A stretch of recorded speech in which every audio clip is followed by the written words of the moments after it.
Today we're going to be talking about the Chapter 5 preview on ratio tables. So two ratios that describe the same relationship are equivalent ratios. You can find equivalent ratios by adding or subtracting quantities in equivalent ratios or multiplying or dividing each quantity in a ratio by the same number. Remember that the word equivalent means equal. You can find and organize equivalent ratios in a ratio table. So this is called a ratio table. It's comparing sets of numbers. So we need to ask ourselves, how do we get from 4 to 7? We can divide by 2. So 8 divided by 2 is 4. 14 divided by 2 is 7. 8 divided by 2 is 4. Now we need to think about, how do we get from 4 to 16? 4 times 4 is 16, and 7 times 4 is 28. We can say that 17 to 8, 7 to 4, and 28 to 16 are all equivalent ratios. Take a minute to try and complete the next one on your own. As you looked at number 2, you should see that 16 divided by 2 is 8, and 10 divided by 2 is 5. To get from 5 to 30, we multiply by 6, and 8 times 6 is 48. So again, these are all equivalent ratios. On number 12, it says your neighbor pays you $17 for every 2 hours you work. You work for 8 hours on Saturday. How much does your neighbor owe you?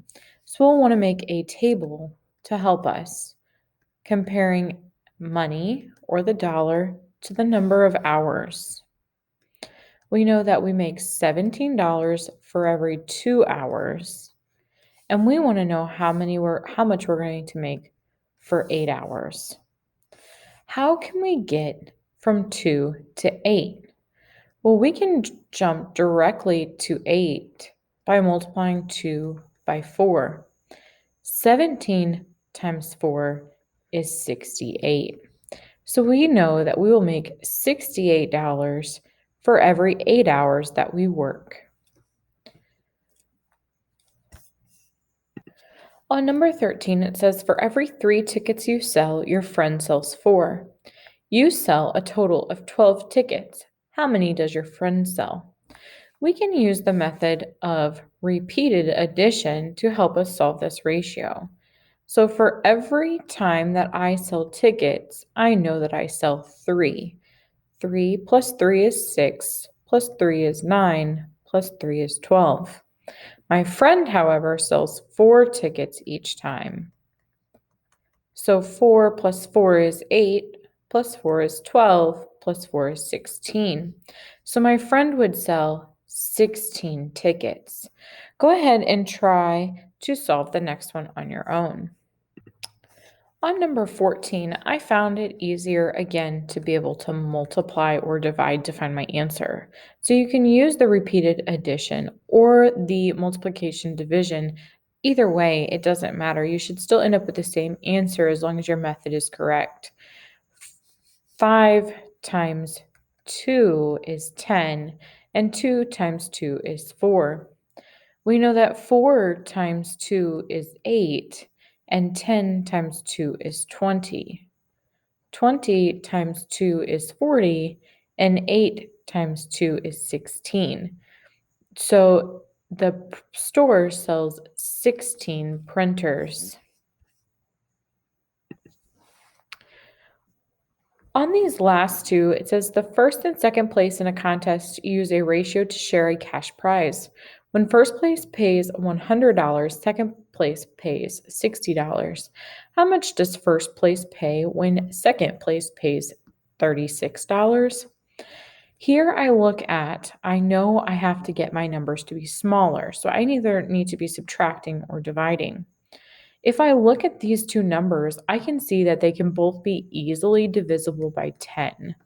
100 divided by 10 is 10, and 60 divided by 10 is 6.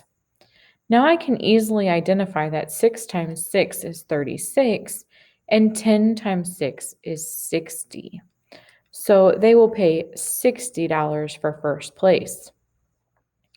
Again, on this next one, A grade has 81 girls and 72 boys. The grade is split into groups that have the same ratio of girls to boys as the whole grade. How many girls are in a group that has 16 boys? So we need to find that common factor of 81 and 72, which would be 9.